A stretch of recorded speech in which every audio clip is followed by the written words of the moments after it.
Dorian Thompson-Robinson. I feel like my man has two first names there, but two last names, it looks like. But with Dorian, I mean, he all-time UCLA leader with over 12,000 yards, 6'2", ran a 4.5, went to Bishop Gorman High School out in Vegas.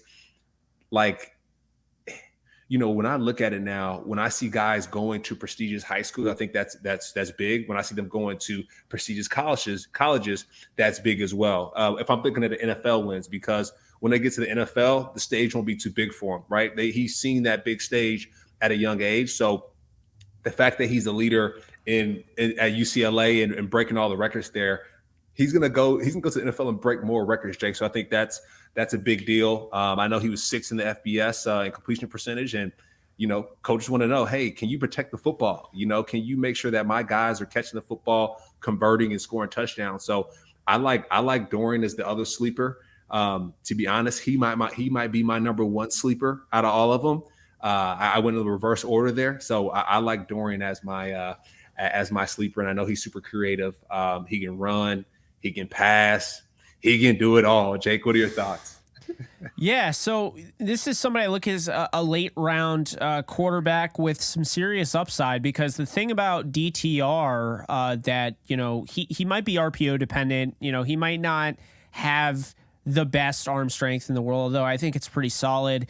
He might not have the best pocket presence, but when I look at DTR, something that I wasn't expecting, it was watching the tape each year of his career. It's just jump after jump after jump.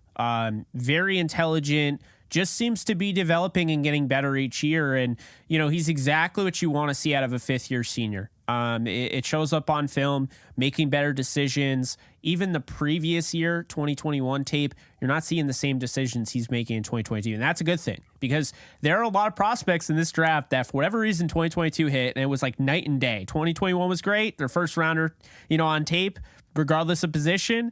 And then 2022, I don't know what happened. That's not the case with Dorian Thompson-Robinson, who I have as a late, 6th, 7th round pick. I think he's very coachable. He's somebody that I think the UCLA players looked up to as a true leader of the team. And oftentimes we'll see with a running back who's quarterback who's a true athlete and can run, they get pigeonholed wide receiver, running back. I think he could be a quarterback, Cam. I think he can be, probably a backup quarterback with some upside. I kind of liken him a little bit to Bryce Perkins, what he went through transferring to Virginia, really put Virginia on the map. And then, he ended up being a backup for the Rams, kind of developmental guy.